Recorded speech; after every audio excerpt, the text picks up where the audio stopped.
الحمد لله رب العالمين والعاقبة للمتقين والصلاة والسلام على سيد الأنبياء والمرسلين وعلى آله وأصحابه ومن تبعهم بإحسان إلى يوم الدين. اللهم صل على روح محمد في الأرواح وصل على جسد محمد في الأجساد وصل على قبر محمد في القبور. رب اشرح لي صدري ويسر لي أمري واحلل عقدة من لساني يفقهوا قولي. سبحان ربك رب العزة عما يصفون وسلام على المرسلين والحمد لله رب العالمین. گزشتہ نشست میں سورۃ المدثر کے مضامین کا بیان چل رہا تھا اور گفتگو اس عنوان پر مکمل کی تھی کہ ولید بن مغیرہ کے متعلق قرآن کریم میں آیات نازل ہوئیں اور آیات کے نزول کی بنیاد یہ بنی کہ اس نے اپنے ذوق میں، اپنے خیال میں بڑے غور اور فکر کرنے کے بعد نبی کریم علیہ الصلاۃ والتسلیم کی مقدس ہستی کے متعلق یہ حرزہ سرائی کی کہ یہ نعوذ باللہ ثم نعوذ باللہ ساحر ہیں، یعنی جادوگر ہیں. تفصیلی واقعہ میں نے گزشتہ نشست میں آپ حضرات کے سامنے بیان کر دیا تھا. تو اس پر آیات یہ نازل ہوئیں کہ انہ فکر وقدر فقتل کیف قدر ثم قتل کیف قدر ثم نظر ثم عبس وبسر ثم ادبر واستکبر، کہ اس نے بڑے غور و فکر کرنے کے بعد ایک نتیجہ یہ اخذ کیا کہ ما ھذا الا قول البشر، کہ یہ جو قرآن کریم ہے یہ کوئی انسانوں کا کلام نہیں ہے اور یہ خدا نہ خواستہ نعوذ باللہ نبی مکرم صلی اللہ علیہ وآلہ وسلم یہ جادوگر ہیں. یہ جادو کے ذریعے سے لوگوں کے اندر جدائی کر دیتے ہیں. جو ایمان قبول کر لیتا ہے وہ اپنے کافر اور مشرک خاندان کو چھوڑ دیتا ہے. تو اس حوالے سے یہ ساری کی ساری آیات نازل ہوئیں اور اس کا پس منظر بھی میں نے تفصیلی طور پہ آپ حضرات کے سامنے بیان کر دیا تھا. یہاں پہ ایک نقطہ اور سمجھ لیجئے. دیکھیں بات یہ ہے کہ آیات ابو جہل کے متعلق کیوں نہیں نازل ہوئیں؟ وہ تو بڑا سردار تھا. یا اور کسی کافر کے متعلق آیات کیوں نہیں نازل ہوئیں؟ یہ خاص طور پر ولید بن مغیرہ کے متعلق یہ آیات کیوں نازل ہوئیں؟ تو اگر آپ حضرات کے ذہن میں گزشتہ نشست کا مضمون ہوگا تو پھر اس جواب کو سمجھنا کوئی مشکل نہیں ہوگا. یہ عرض کر دیا تھا کہ نبی کریم علیہ الصلاۃ والتسلیم کی تلاوت سن کر ولید بن مغیرہ بھی متاثر ہو گیا تھا اور اسے یہ اندازہ ہو گیا تھا کہ یہ بالکل پکا سچا اور حق کلام ہے. لیکن پھر اس ڈر سے کہ کہیں میری سرداری نہ چلی جائے، کہیں میرا ایک رعب اور دبدبہ جو ہے لوگوں پر وہ نہ ختم ہو جائے، تو قریش والوں کے بہکاوے میں آ کر اس نے پھر سے پلٹا کھایا اور نعوذ باللہ نبی کریم علیہ الصلاۃ والتسلیم کے متعلق پھر اس نے حرزہ سرائی کی.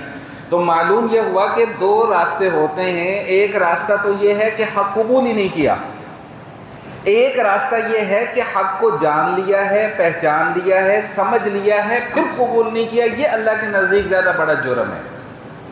بھائی ایک جرم تو کیا ہے کہ بھئی آپ نے پہچانا ہی نہیں. ایک جرم یہ ہے کہ پہچانا ہے لیکن مانا نہیں ہے. تو پہچاننے کے بعد نہ ماننا یہ زیادہ بڑا جرم ہے. اس لیے اللہ تعالیٰ نے ولید بن مغیرہ کے متعلق یہ آیات نازل کی تھی جس کا پورا تفصیلی پس منظر میں آپ حضرات کے سامنے بیان کر چکا ہوں. اور گفتگو کو یہاں پر چھوڑا تھا کہ اللہ پاک نے ارشاد فرمایا کہ سأصلیہ سقط وما ادراک ما سقط لا تبقی ولا تذر لواحۃ للبشر علیہا 19، کہ میں اس کو جہنم کے اندر داخل کروں گا اور تمہیں کیا پتا کہ جہنم کیا چیز ہے کہ لا تبقی ولا تذر، نہ یہ کھائے گی نہ چھوڑے گی، لواحۃ للبشر جسم کا حلیہ بگاڑ کر رکھ دے گی، علیہا 19، اس پر 19 فرشتے نگران ہیں. یہاں پر بات ختم ہوئی تھی کہ جب یہ 19 فرشتوں والی آیت نازل ہوئی تو ابو جہل نے بھی مذاق بنایا اور دوسرے کفار نے بھی مذاق بنایا. ابو جہل نے جا کر اپنے نوجوانوں سے یہ کہا کہ یار تم میں سے کوئی ایسا نہیں ہے جو 19 فرشتوں کو سنبھال لے. تمہاری پہلوانی کا کیا فائدہ ہوگا اگر تم 19 فرشتے نہ سنبھال سکو. تو ایک کافر نے کہا کہ جی 10 فرشتے میں اپنے دائیں طرف سے سنبھال لوں گا، 9 فرشتے میں اپنے بائیں طرف سے سنبھال لوں گا، ان کو میں قابو کر لوں گا، تم لوگ جنت میں چلے جانا. یعنی استہزاء کیا اور مذاق کیا. تو میں نے بات یہاں پر چھوڑی تھی کہ یہ 19 فرشتوں کا ذکر اللہ نے کیوں کیا. تو اس مضمون کو بس سمجھ لیجئے، بس آج یہی مضمون بیان ہوگا اور اس کے بعد پھر باقی جو ہیں وہ انشاءاللہ قربانی کے مسائل بیان ہوں گے. بس یہ مختصر سا مضمون سمجھ لیں. دیکھیں اس کا جواب اللہ تعالیٰ نے اگلی آیت میں دیا ہے. اس آیت کو سمجھنے کے سب سے پہلا جواب تو اللہ نے یہ دیا کہ وَمَا جَعَلْنَا أَصْحَابَ النَّارِ إِلَّا مَلَائِكَةً، کہ پہلی بات تو یہ سمجھ لو کہ جو جہنم کے نگران ہیں وہ انسان نہیں ہیں، فرشتے ہیں. اور علماء فرماتے ہیں کہ 19 فرشتے تو بہت دور کی بات ہے، یہ ایک فرشتے سے بھی نہیں نمٹ سکتے. محققین نے یہ بات لکھی ہے کہ ایک فرشتے کی طاقت اتنی ہے کہ جتنی کہ پوری دنیا کے انسانوں اور جنات کی طاقت کو جمع کر لیا جائے تو ایک فرشتے کے پاس اتنی طاقت ہے، ایک فرشتے کے پاس اتنی قوت ہے. بعض احادیث سے یہ معلوم ہوتا ہے فرشتوں کی حیت جو بتائی ہے، ان کی جسمانی ساخت جو بتائی گئی ہے وہ اتنی بتائی ہے کہ فرمایا کہ اس کا سر جو ہے وہ 7ویں آسمان میں ہے اور اس کا پاؤں جو ہیں وہ 7ویں زمین میں ہے. یعنی اتنے بڑے بڑے فرشتے ہیں. تو یہ تو اللہ کی مخلوق ہیں، تو ایک فرشتہ ہے یہ. اور اللہ نے جو فرمایا کہ 19 فرشتے ہیں، تو فرمایا کہ تم تو ایک فرشتہ نہیں سنبھال سکتے، تم 19 فرشتوں کی بات کر رہے ہو. تو اب سوال اصل یہ پیدا ہوتا ہے کہ آخر کار اللہ نے یہ 19 کا عدد ذکر کیوں کیا. تو اس کی 2-3 وجوہات قرآن کریم میں یہیں پر بیان کی گئی. فرمایا کہ وَمَا جَعَلْنَا أَصْحَابَ النَّارِ إِلَّا مَلَائِكَةً، کہ پہلی بات تو یہ کہ جہنم کے فرشتے نگران جو ہیں وہ فرشتے ہیں، وہ انسان نہیں ہیں. یعنی تم یہ نہ سمجھو کہ جہنم پر نگران تمہاری طرح کے لوگ مقرر ہوں گے، تم ان سے کچھ لے دے کے اپنی جان چھڑانا چاہو گے تو چھڑا پاؤ گے، یا تم انہیں اپنی باتوں میں لے آؤ گے، وہ تمہاری باتیں سن لیں گے، سمجھ لیں گے. ایسی بات ہرگز نہیں ہے. وہ فرشتے ہیں، وہ اللہ کے حکم کے پابند ہیں. لا یعصون اللہ ما امرہم، فرشتوں کے متعلق اللہ نے خود یہ فرما دیا کہ اللہ جو ان کو حکم دے دیتے ہیں وہ اس کی نافرمانی نہیں کرتے. بات سمجھ میں آ گئی. دوسری بات کیا کہ وَمَا جَعَلْنَا عِدَّتَهُمْ إِلَّا فِتْنَةً لِلَّذِينَ كَفَرُوا لِيَسْتَيْقِنَ الَّذِينَ أُوتُوا الْكِتَابَ وَيَزْدَادَ الَّذِينَ آمَنُوا ایمانا. کہ یہ جو 19 کا فگر ہم نے بتایا ہے یا 19 کی تعداد ہم نے بتائی ہے، یہ کیوں بتائی ہے؟ یہ اس لیے بتائی ہے تاکہ کفار کی ہم آزمائش کریں. اب آپ کے ذہن کے اندر یہ سوال ہوگا کہ فرشتوں کی تعداد بتا کر آزمائش کیسے کی جا سکتی ہے؟ تو وہ اس کا جواب ابھی گزر چکا کہ انہوں نے جو استہزاء کیا یہ ان کی آزمائش ہی تو تھی. بھائی ہمارے سامنے ذکر آیا کہ بھائی اللہ نے جہنم پر 19 فرشتے مقرر کیے ہیں، ہم سب کیا کہیں گے؟ بالکل ٹھیک ہے، اللہ نے مقرر کیے ہیں، بالکل ٹھیک ہے. کافروں نے کیا کہا؟ لو جی 19 فرشتوں کو سنبھالنا کوئی مسئلہ ہی نہیں ہے، 19 کو ہم سنبھال لیں کہ جنت میں تم لوگ داخل ہو جانا. یہ آزمائش تھی کہ اللہ دیکھنا چاہتے ہیں کہ ان لوگوں کا جواب آگے سے کیا آتا ہے، یہ آگے سے اپنے کس رویے کا اظہار کرتے ہیں. دیکھیں بار بار یہ بات آتی ہے کہ 2 ہی طرح کے رویے ہوتے ہیں، یا تو ماننے والا رویہ ہوتا ہے یا انکار کرنے والا رویہ ہوتا ہے. ان کا رویہ انکار کرنے والا تھا. تو اللہ فرمانے کہ وَمَا جَعَلْنَا أَصْحَابَ النَّارِ إِلَّا مَلَائِكَةً وَمَا جَعَلْنَا عِدَّتَهُمْ إِلَّا فِتْنَةً لِلَّذِينَ كَفَرُوا، کہ ہم نے ان کی آزمائش کی ہے. لِيَسْتَيْقِنَ الَّذِينَ أُوتُوا الْكِتَابَ وَيَزْدَادَ الَّذِينَ آمَنُوا ایمانا، تاکہ جو اہل کتاب ہیں ان کو یقین آ جائے کہ قرآن سچا کلام ہے، اور جو اہل ایمان ہیں ان کے ایمان میں اور اضافہ ہو جائے.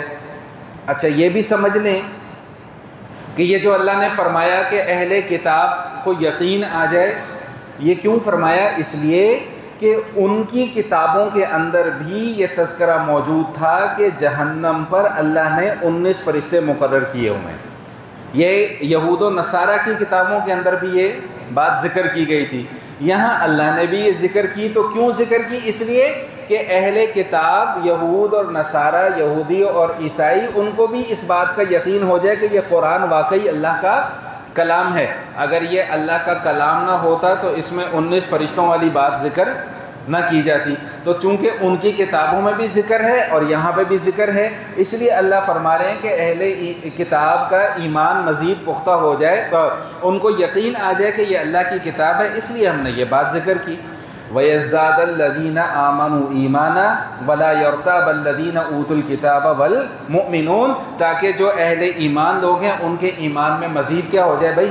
اضافہ ہو جائے۔ اور یہ بات بھی سمجھ لیجئے گا کہ جو جہنم کے فرشتے ہیں یہ صرف 19 نہیں ہیں، یہ 19 کی تعداد، بھائی ادھر سے آؤ، ادھر سے آؤ، وہ دروازہ کھلا ہوا ہے، یہ صرف 19 نہیں ہے، یہ 19 وہ فرشتے ہیں جو بڑے بڑے نگران ہیں، وگرنہ ان کے ماتحت فرشتوں کی تعداد ہزاروں میں ہے۔ جیسا کہ بعض احادیث سے یہ معلوم ہوتا ہے کہ جب جہنم کو قیامت والے دن لایا جائے گا تو اس کی 70,000 باغیں ہوں گی، اور ہر باغ کو 70,000 فرشتے پکڑ کے کھینچ رہے ہوں گے۔ باغ جانتے ہیں نا، وہ گھوڑا جو چلانے کے لیے وہ اس کو باغ کہتے ہیں نا، تو وہ ہر فرشتے ہر باغ کو 70,000 فرشتے پکڑ کے کھینچ رہے ہوں گے۔ تو اس سے اندازہ لگائیں کہ فرشتوں کی تعداد جو ہے وہ کتنی ہے، ابھی اسی آیت کے آخر میں آ رہا ہے۔ اب آزمائش کیا ہے؟ آزمائش یہ ہے کہ بھئی کون کیا کہتا ہے، ایمان والے کیا کہتے ہیں اور کفار کیا کہتے ہیں۔ کفار کیا کہتے ہیں کہ بھئی ماذا اراد اللہ بہذا مثلا، بھئی اللہ تعالیٰ اس طرح کی مثالیں بیان کر کے کیا ثابت کرنا چاہتے ہیں، یہ کافروں کا کہنا ہے۔ تو اللہ فرما رہے ہیں کہ کذالک یضل اللہ من یشاء ویہدی من یشاء، بھئی اسی طرح اللہ جس کو چاہتا ہے ہدایت دے دیتا ہے اور جس کو چاہتا ہے اللہ گمراہی کے راستے پر چلا دیتا ہے۔ جن لوگوں نے اللہ کی اس بات پر آنکھیں بند کر کے یقین کر لیا وہ ہدایت یافتہ کہلائے، اور جنہوں نے اس کے اندر چوں چرا کی، اگر مگر کی، لیکن ویکن کی، سوچنے سمجھنے کی ناکام کوشش کی کہ جی اس کا مقصد کیا ہے، یہ کیوں اس طرح کی آیات نازل ہوتی ہیں، اللہ کبھی مکھی کی مثالیں کیوں دیتے ہیں، اللہ کبھی مچھر کی مثالیں کیوں دیتے ہیں، تو اللہ فرما رہے ہیں کذالک یضل اللہ من یشاء ویہدی من یشاء، بھئی اللہ اسی طرح جس کو چاہتا ہے ہدایت دے دیتا ہے اور جس کو چاہتا ہے گمراہ اللہ کر دیتا ہے۔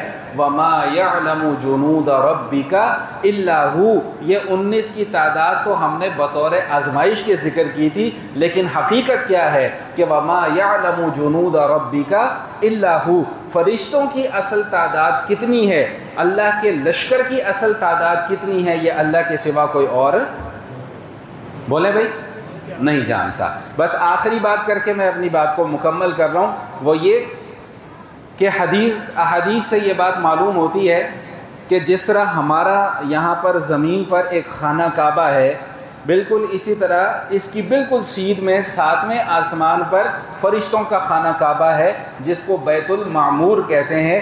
احادیث سے یہ بات معلوم ہوتی ہے کہ روزانہ 70,000 فرشتے اس بیت المعمور کا طواف کرتے ہیں، اور جو فرشتہ ایک مرتبہ طواف کر کے نکل جاتا ہے قیامت تک دوبارہ اس کی باری بولیں بھائی نہیں آئے گی۔ تو وما یعلم جنود ربک الا ہو، بھائی اللہ تعالیٰ ہی جانتے ہیں کہ فرشتوں کی تعداد کتنی ہے۔ بھائی سورۃ المدثر کے جو باقی مضامین ہیں وہ انشاءاللہ بشرط زندگی ہم آئندہ کی نشست میں پڑھیں گے۔